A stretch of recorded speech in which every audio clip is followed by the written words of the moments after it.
Bueno, como en muy buenas, como es difícil poder abarcar los temas dentro de la hora de la sesión sincrónica que tenemos semanalmente, voy a hacer este video con el objetivo de que tratemos el tema de esta segunda semana.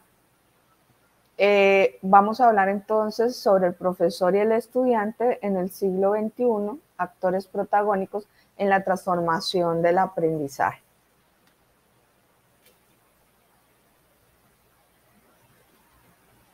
¿Quién es el profesor? ¿Cuál es el origen, el devenir, la caracterización en la era de la innovación de la pedagogía? El profesor es la figura históricamente vinculada a la transmisión del conocimiento y se ha transformado en un rol multifacético que exige una constante actualización y una profunda vocación de servicio. Si ustedes ven, nuestro rol va de psicólogo, a veces de una u otra manera, primer respondiente de procesos, en diferentes acciones, de toma de decisiones rápidas, de seguimiento de procesos. Entonces, digamos que eso está muy de la mano del perfil de este término de profesor, docente, instructor, maestro. Entonces, esos roles tradicionales donde éramos agentes pasivos dentro del proceso de aprendizaje, va transformándose, ¿sí? Y adaptándose dentro de las influencias modernas de las inteligencias artificiales, la globalización y todo el proceso de cambio que surge la pedagogía con los nuevos estudios y los avances de la ciencia y todo lo que los estudios del cerebro que continuamente están avanzando y abarcando teorías diferentes y pruebas científicas de los cambios y de los estudios del cerebro. En este momento tenemos neuroeducación. Entonces esto es un cambio que se ha dado en estas últimas décadas. Tenemos el aprendizaje personalizado con enfoque individual de acuerdo a los estilos de aprendizaje, ¿cierto? Siempre como en ese proceso formativo, en ese seguimiento del proceso formativo para cada estudiante o para cada aprendiz. Los roles en la educación de los que hablábamos en la sesión, hablamos del maestro, del profesor docente, del instructor, del tutor, del mentor. Acá tengo una columna del instructor SENA, lo toca el material, digámoslo como un componente especial dentro del proceso. Entonces vamos a hablar de las diferentes características. Dentro del enfoque, el maestro maneja fundamentos y valores éticos, el profesor docente una experiencia académica y didáctica, el instructor aplica la práctica en el conocimiento, el tutor apoya y orienta, hace una orientación personalizada, el mentor hace orientación profesional y personal y el instructor SENA hace capacitación para el trabajo en la industria. Tenemos entonces características de habilidades claves. El maestro inspira, guía, desarrolla valores. El profesor docente diseña diseños curriculares, pensamiento crítico. El instructor aplica prácticas de evaluación de desempeño. El tutor hace apoyo individualizado de motivación. El mentor comparte experiencias y construye redes. Y el instructor SENA, dominio de tecnologías emergentes y conexión con la industria. Tenemos la característica de la función clave. El maestro es construir fundamentos éticos de valor y valores. El profesor docente diseña experiencias de aprendizaje facilitando el pensamiento crítico. El instructor aplica conocimientos de manera práctica y evalúa las competencias. El tutor proporciona el apoyo y hace orientación personalizada. El mentor ofrece orientación profesional y personal. El instructor SENA adapta la educación a las demandas de la industria o de la salida ocupacional de lo que esté trabajando. Característica, el entorno de aprendizaje. En el maestro tenemos las etapas fundamentales de la educación. El profesor docente tenemos entornos académicos, curaduría y contenidos. En el instructor tenemos entornos de trabajo simulados y reales. El tutor tenemos entornos de aprendizaje en línea o híbridos. Como mentor tenemos más allá de lo académico, de las redes profesionales. Y el instructor SENA tenemos talleres, laboratorios, conexiones con la industria. En la característica impacto, el maestro hace un desarrollo humano integral. El profesor docente, pensamiento crítico y el uso de la tecnología. En el instructor, el impacto es el desempeño basado en competencias. En el tutor tenemos la autonomía y el aprendizaje personalizado. El impacto en el mentor son las habilidades blandas y el éxito profesional. Y el impacto en el instructor SENA es la adaptación a las demandas de la industria. Entonces aquí vemos que cada uno, a pesar de que todos, si definimos o vemos el impacto, aunque impacta diferentes niveles, el impacto es hacia dónde, hacia el ser, hacia la construcción del tejido social. El maestro en el desarrollo humano integral, el docente en el pensamiento crítico y el uso de la tecnología, el instructor en el desempeño basado en competencias, el instructor en la autonomía del aprendizaje personalizado, el mentor en las habilidades blandas y el éxito profesional, y el instructor en la adaptación de las demandas de la industria, o sea, para que esas personas respondan al sector productivo. Entonces, des en cuenta cómo el enfoque, las habilidades, las funciones claves, el entorno de aprendizaje y el impacto varían de acuerdo al rol de la educación que nosotros estemos desempeñando, ¿sí? Y cómo esto también influye o un factor externo que influye en este rol es la entidad con la cual nosotros estemos trabajando. Entonces estamos hablando de un maestro o un docente, Ministerio de Educación, universidad, instituto, Bellas Artes, bueno, sí, tenemos instructores, tutores de deportes, de conducción, bueno, etcétera. Y tenemos el caso pues del instructor SENA, que pues, a su vez es un tutor porque trabaja bajo competencias laborales, en este caso, para nosotros son netamente competencias laborales, enfocados a sacar al sector productivo, ¿sí? Ese ser o ese tejido social que construya pues el futuro del país. Entonces, digamos que dentro de cada uno de los roles hay una finalidad que nos une y que es esa, que es impactar, es el impacto del ser humano en su desarrollo, utilizando las diferentes características, el enfoque, las habilidades, las funciones claves y el entorno de manera diferente. La crisis de la profesión docente, resignificación en el contexto del cambio y la oportunidad. Permítame un segundo, yo verifico una cosa. Ok, sí está grabando, lo siento. Ahora sí, volvemos. Ok. Listo, entonces la crisis de la profesión docente, resignificación en el contexto del cambio, y este cambio pues es una oportunidad.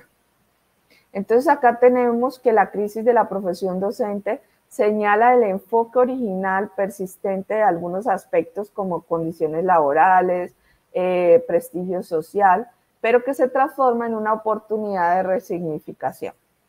Esta oportunidad, además de eso, también impulsa una transformación positiva en la revaloración del docente como diseñador del ecosistema del aprendizaje, un facilitador de la autonomía y un motor del pensamiento crítico y mentor de habilidades del siglo XXI.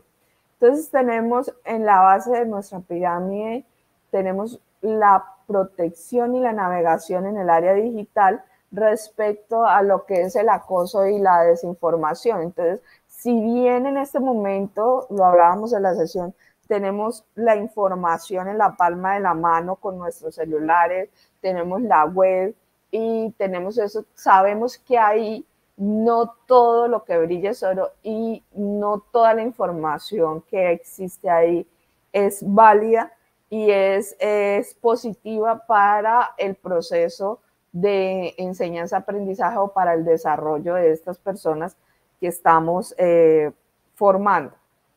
Entonces, esta parte del manejo del ciberacoso, de la desinformación, del manejo de las redes, del manejo responsable incluso de la inteligencia artificial, es sumamente importante dentro del proceso porque no es solamente el reto de que nosotros como docentes dominemos la inteligencia artificial como una herramienta para los procesos de enseñanza, aprendizaje, evaluación, sino que también permitamos ese crecimiento de nuestros estudiantes y aprendices en ese manejo para que sean realmente competitivos en cualquiera de las áreas que se vayan a desempeñar.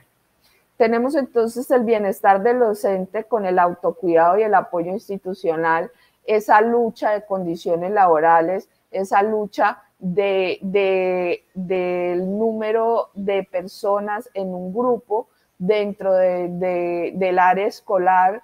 Es importante porque si bien en este momento, digamos que la pedagogía nos exige que prácticamente el proceso de enseñanza-aprendizaje sea personalizado, imagínate entonces con un grupo grande. Entonces está toda esa lucha del bienestar, del autocuidado, del apoyo institucional. Una cosa que yo siempre le digo a los instructores cuando trabajo con ellos y es que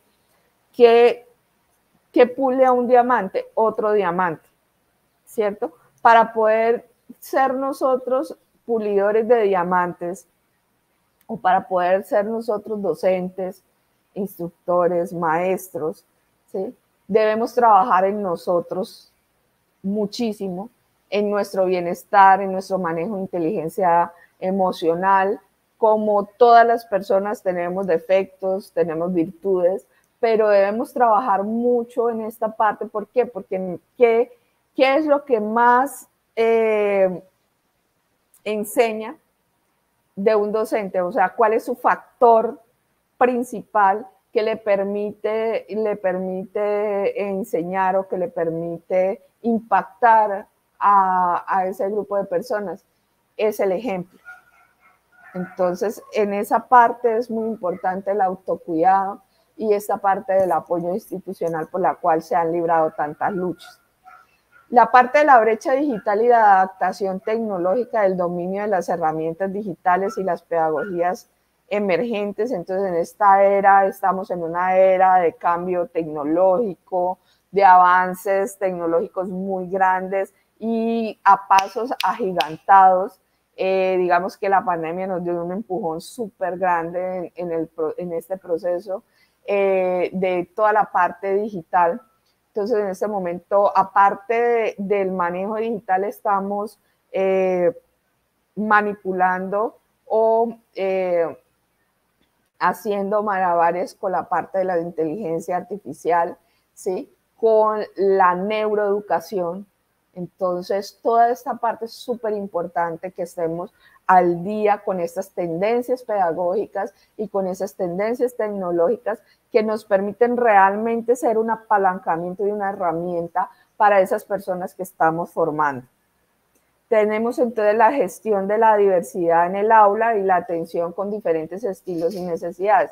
Entonces, en este momento lo que hay que tener muy claro es a quiénes estamos atendiendo, cómo aprenden esas personas o esas personitas a las que estamos atendiendo, se llámense aprendices o llámense estudiantes. ¿Cómo están ellos en ese proceso? Ahora unamos a este grupo de aprendices, estudiantes, llamemos seguidores también. Entonces, en este proceso, ¿cómo ellos están aprendiendo? ¿Cuáles son sus momentos de atención? ¿Sí? Porque no es solamente el estilo de aprendizaje, sino la diversidad cultural. ¿Sí? La cantidad o la diversidad que tenga dentro del grupo en estilos y en diversidad cultural y en necesidades especiales de aprendizaje. Entonces, toda esa parte, cómo le damos manejo en el aula, cómo nosotros integramos y hacemos ese proceso de integrar a las personas que tienen esas dificultades de aprendizaje. El que tenga una dificultad de aprendizaje no quiere decir que tenga una situación especial. Pues sí, es una situación especial de aprendizaje, pero no quiere decir que tenga una falencia o que tenga una limitación física dentro al respecto. Muchos, incluso nosotros dentro de nuestro mismo rol y a la edad que tenemos, hemos descubierto que tenemos algún tipo de dificultad en el aprendizaje cuando ahondamos en esta parte de la neuroeducación, de cómo funciona el cerebro y de cómo aprendemos, ¿sí?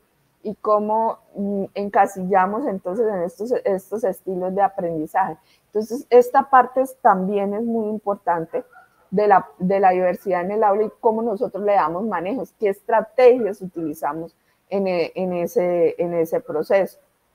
Yo les recomiendo muchísimo, yo estoy afiliada a un canal en YouTube que se llama eMagisterio, les recomiendo muchísimo, hay una serie de videos en la parte de neuroeducación y también hay un pedagogo, él es como costeño, no recuerdo el nombre en este momento, pero les voy a compartir por el grupo del WhatsApp ese video de él para que también lo sigan porque es excelente pedagogo, o sea, los tips que nos da dentro de la parte para construir guías, para manejo de estrategias de aprendizaje, didácticas activas en el aula, es muy interesante.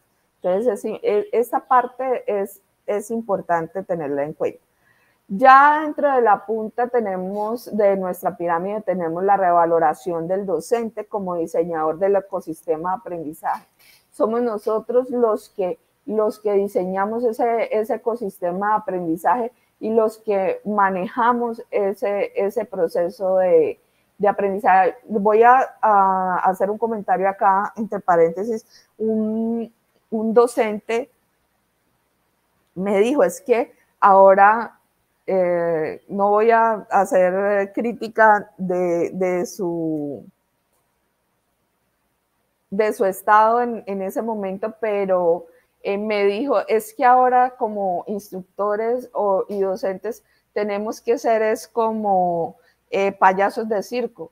Y, no, pues digamos que no en esa forma peyorativa o despectiva del término, pero sí somos diseñadores de ese ecosistema de aprendizaje y nos debemos valer de muchísimas estrategias de las cuales vamos a hablar más adelante, como es la gamificación, como es el aprendizaje por retos, como es el Design Thinking, como es las metodologías STEAM. Entonces, sí debemos valernos de muchas herramientas y estrategias de aprendizaje con sus respectivas técnicas didácticas activas para poder diseñar ese ecosistema de aprendizaje. ¿Por qué ser docente un propósito trascendental en la formación de futuros o futuras personas o de los futuros de las personas. Entonces, acá tenemos que ser docente hoy va más allá de transmitir conocimientos. Es un acto de profunda responsabilidad social, un propósito transformador. Las razones para elegir esta profesión son más poderosas que, que cualquier otra profesión, incluso en el rol que desempeñamos nosotros como instructores. Digamos que muchos de los instructores inician siendo técnicos. ¿Sí? Mi profesión inicial es médico veterinario y entré a todo esto de la pedagogía a través de lo del SENA y me enamoré de esa misión de transformar, de construir tejido social, de transformar el desarrollo y de mover esta maquinaria del proceso de la educación en el impacto de las vidas. Entonces es sumamente motivador, es sumamente conmovedor. Y yo voy a decir acá una cosa entre comillas, y es que finalmente se nos vuelve un vicio. Para mí es sumamente importante formar y hacer estos procesos de enseñanza, aprendizaje, evaluación. Me imagino que para ustedes también es sumamente valioso y además es enriquecedor porque no solamente uno apoya la construcción de proyectos de vida, sino que también construye a paso ese proyecto de vida. Entonces, en este orden de ideas, el impacto en la vida de los demás, la capacidad de moldear mentes, de inspirar vocaciones y de empoderar individuos para alcanzar su máximo potencial es un pilar fundamental o motivante dentro del quehacer docente. La conexión humana con propósito, la profundidad de la satisfacción de establecer vínculos significativos con los estudiantes y ver su progreso y desarrollo y también ver cómo impacta a familias. O sea, el hecho de que tú estés con una persona que es la primera persona que va a sacar su tecnólogo y va a salir adelante en su familia y cómo ese cambio y cuando esta persona sale a trabajar cambia todo el contexto social de ese grupo familiar.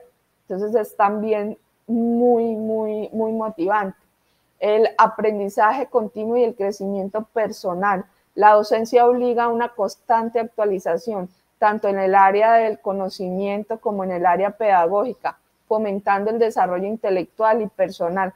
Acá, digamos que lo único que está seguro en la labor docente es el cambio. Es lo único que hay. Por lo tanto, digamos que una de las habilidades más grandes que tenemos todos los docentes es la adaptabilidad al cambio. Y los cambios son así, súper rápido, así como nos pasó en la pandemia. Llegó la pandemia, listo, hay que organizar clases a distancia, o sea, todos los cambios son así súper rápido. La adaptabilidad al cambio debe ser inmediata. La creatividad y la innovación constante, la oportunidad de diseñar experiencias de aprendizaje novedosas, experimentar con tecnologías, metodologías y adaptarse a desafíos emergentes, siempre teniendo muy presente que lo principal es concientizar el para qué es ese aprendizaje.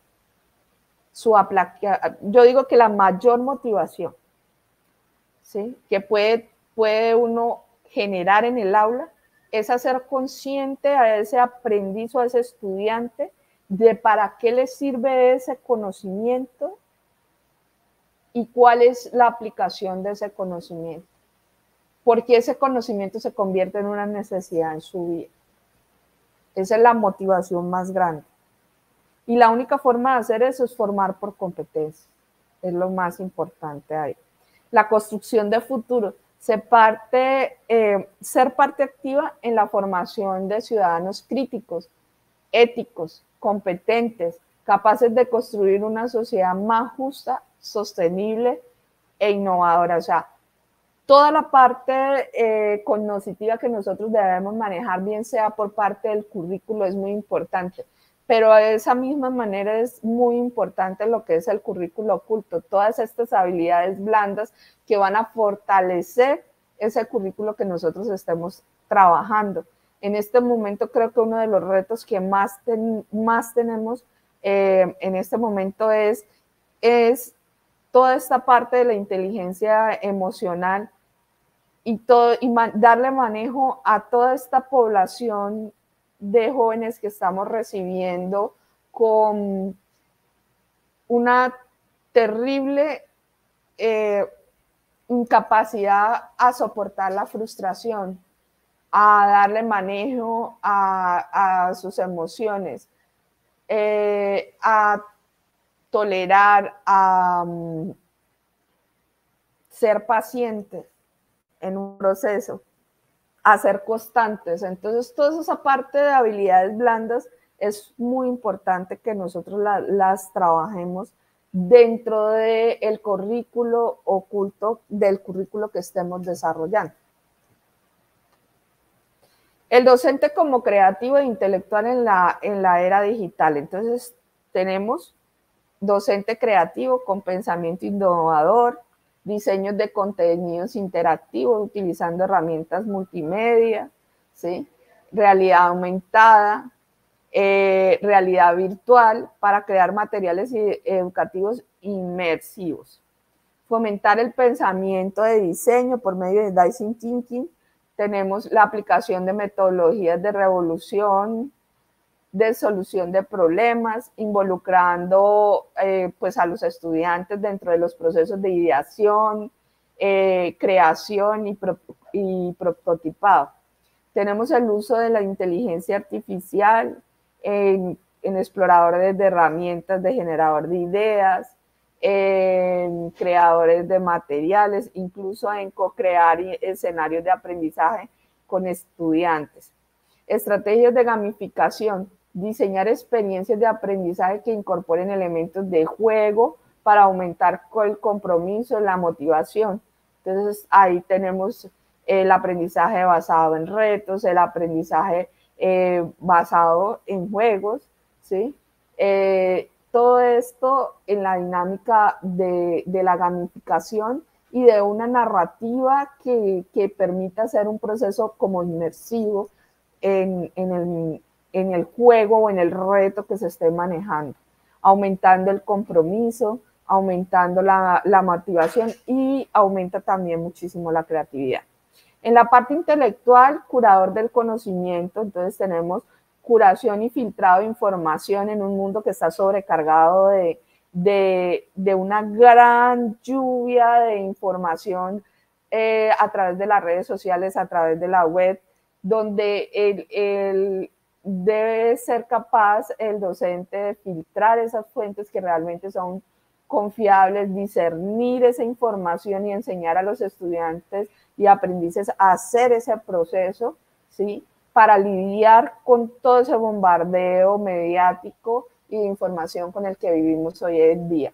Tenemos entonces el dominio de las nuevas áreas de conocimiento, mantenerse actualizado, no solo en su disciplina, sino también en las áreas transversales, es lo que les hablaba también de toda esta parte de manejo de las emociones y todas las áreas transversales, ahorita toda la parte ambiental, la parte de TICS, la parte de ética, la parte de emprendimiento, el idioma, o sea, toda la parte de bilingüismo, ¿sí? Y hacerlo sostenible esas habilidades a lo largo del tiempo.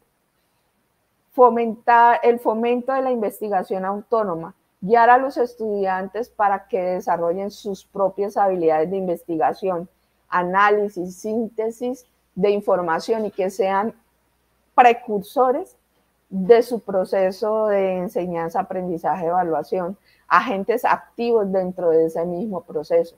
Promotor de alfabetización en datos, enseñar a los estudiantes a interpretar y a utilizar datos para la toma de decisiones, ¿sí? A siempre tomar una decisión bajo parámetros y trazabilidad de datos históricos de dicho proceso. Esa es una parte muy, muy, muy importante. Artista, diseñador de ecosistemas de aprendizaje. Entonces tenemos diseño de espacios de aprendizaje flexibles, donde se configuran aulas físicas virtuales que promueven la colaboración, la creatividad y la autonomía. Narrativa pedagógica, utilizar historias, metáforas, recursos audiovisuales para hacer el aprendizaje más memorable y emotivo. Construcción del clima y la confianza, generar un ambiente pedagógico seguro donde los estudiantes se sientan cómodos para experimentar, cometer errores y crecer. La mejor forma de aprender es cometer errores. Si ustedes recuerdan, yo creo que el parcial más memorable que tengo de la universidad ha sido el que perdí, el de farmacología. Sí, ese ha sido el más memorable. Uno en farmacología y otro en anatomía 2. Esos los tengo acá. Y tengo las preguntas y tengo en lo que fallé, ¿cierto? Entonces, la mejor forma de aprender es cometer errores. Es cometer el error, retroalimentar y corregir. O sea, esa es como la mejor forma de aprender y crecer. Adaptarse a la espontaneidad, ser capaz de improvisar, adaptar sus estrategias en el tiempo real, respondiendo a las necesidades emergentes de los estudiantes. Aquí, súper importante, voy a hacer un paréntesis en la parte de la narrativa pedagógica relacionada con las estrategias de gamificación.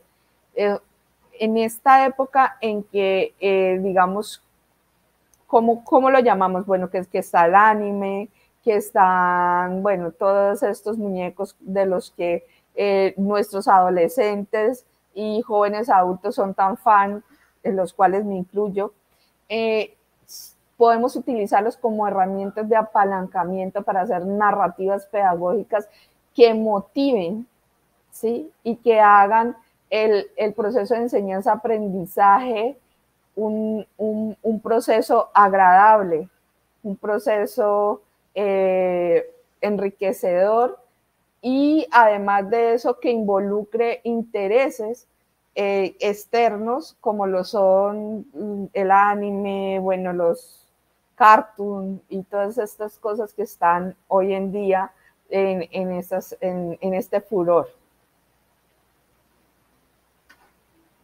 El docente como investigador y actor social responsable, entonces investigador de las acciones del aula, análisis de los datos, o sea, siempre, o por lo menos a mí me pasa, yo recibo un grupo y al siguiente grupo retomo lo que hice en el grupo anterior y digo, bueno, esto no me funcionó, esto debo mejorarlo, voy a poner en práctica esto con este grupo. Entonces, tomo decisiones respecto a los grupos anteriores. Explora metodologías con nuevos enfoques pedagógicos en el constante cambio de la pedagogía y del mundo en el que estamos en este momento. Agente de cambio social y el impacto a la comunidad. El docente es un investigador permanente de su propia práctica y de las necesidades de sus estudiantes.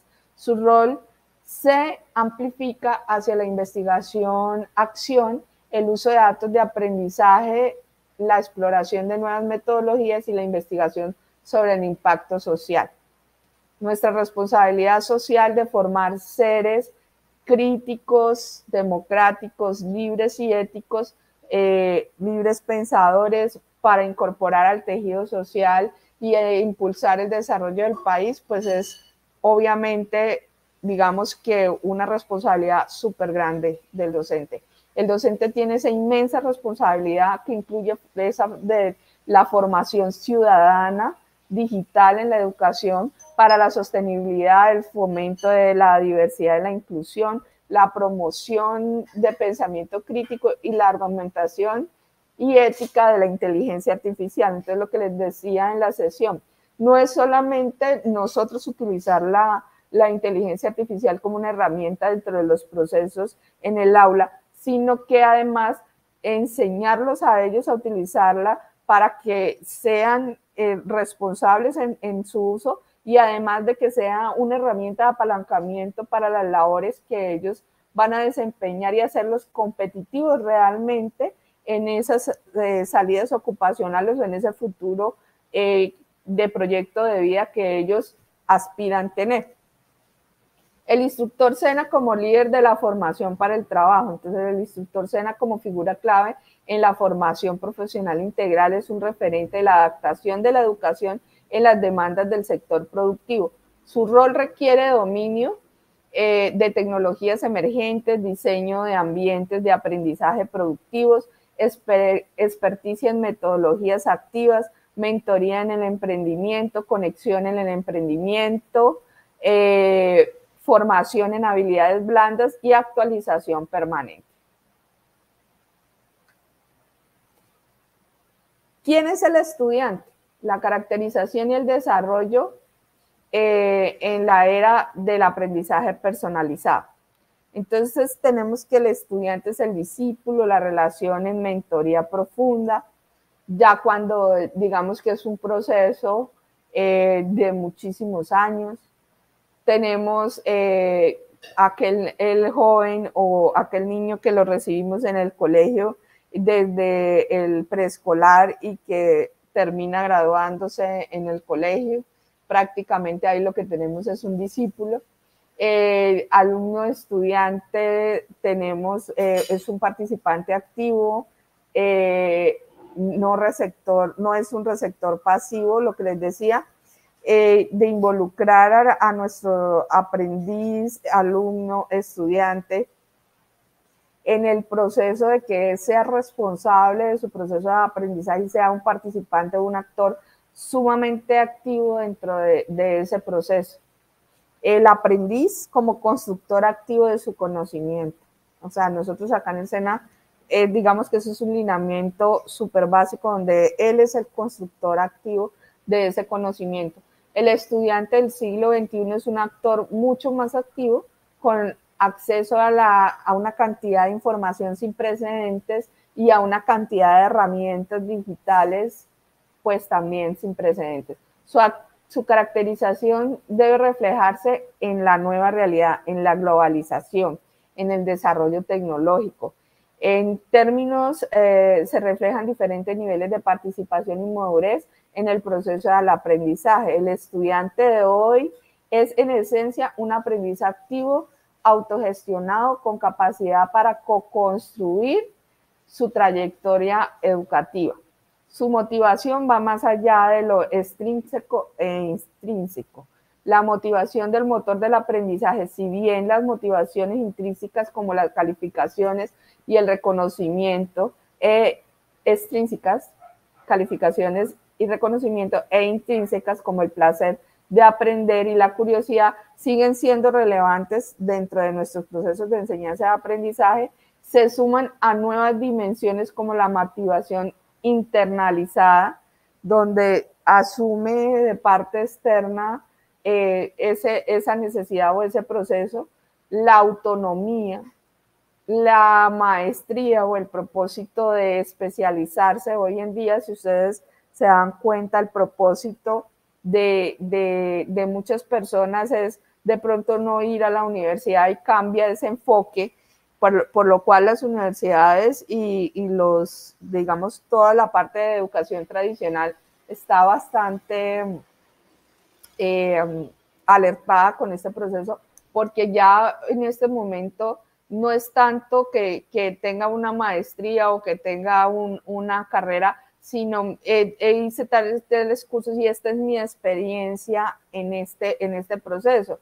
Entonces esta es mi experiencia y esto es lo que me avala y esto es lo que yo he hecho, ¿sí? Y me he formado a través de cursos, diplomados, de esto, ¿sí? Casi sin tener necesariamente que ser ese proceso. Y realmente su valor, ya desde el punto de vista global, en la parte internacional, el valor es, bueno, cómo te desempeñas y qué sabes hacer. Ese es tu valor, más que el certificado o lo que traes para ese propósito, ¿sí? Es esa experiencia en la hoja de vida.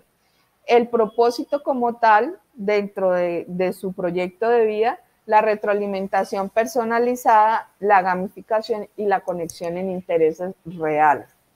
Entonces, digamos que todo eso va a ser parte del proceso de motivación. El cerebro del estudiante, la parte de la neuroeducación y las inteligencias múltiples. Entonces, recuerden que la neuroeducación es una cosa que ha avanzado muchísimo en estos últimos 5 años, especialmente para Latinoamérica. Sé que son cosas que se vienen trabajando en Europa y en Estados Unidos y Asia de una manera hace muchísimo tiempo, pero que digamos que hace como 5 años viene profundizándose para Latinoamérica y haciéndose o involucrándose dentro del proceso de la pedagogía. Entonces tenemos la plasticidad cerebral, el cerebro se adapta, puede comprender a lo largo de la vida, la educación debe fomentar una mentalidad de crecimiento.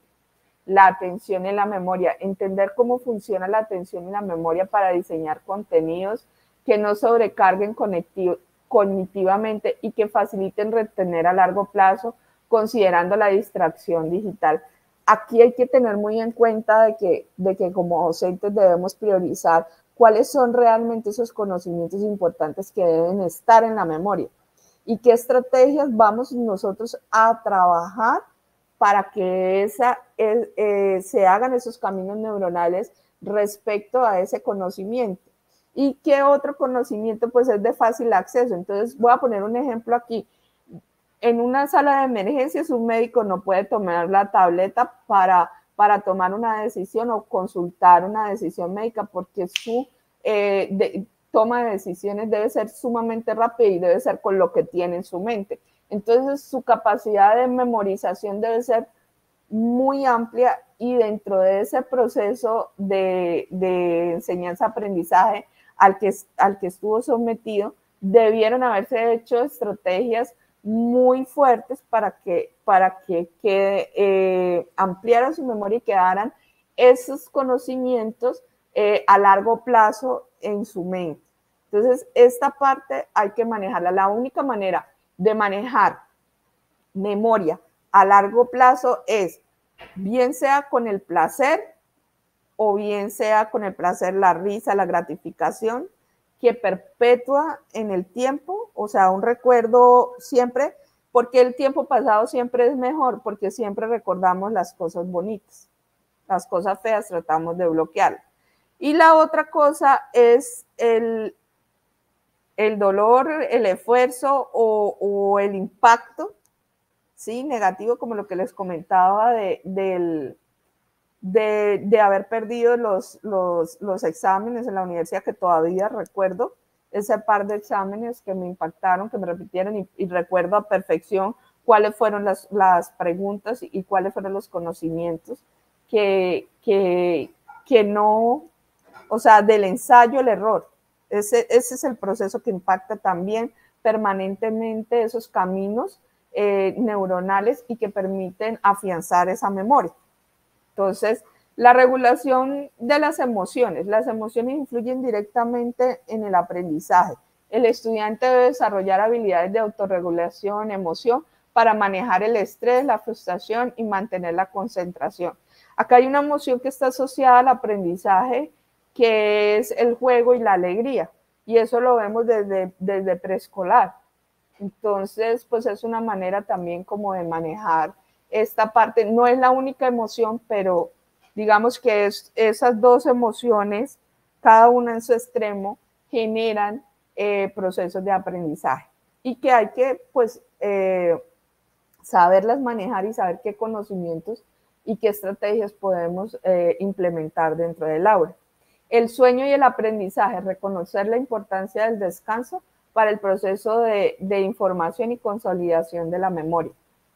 Trastornos multisensoriales, diseñar experiencias de aprendizaje que involucren múltiples sentidos para optimizar la codificación y la recuperación de la información.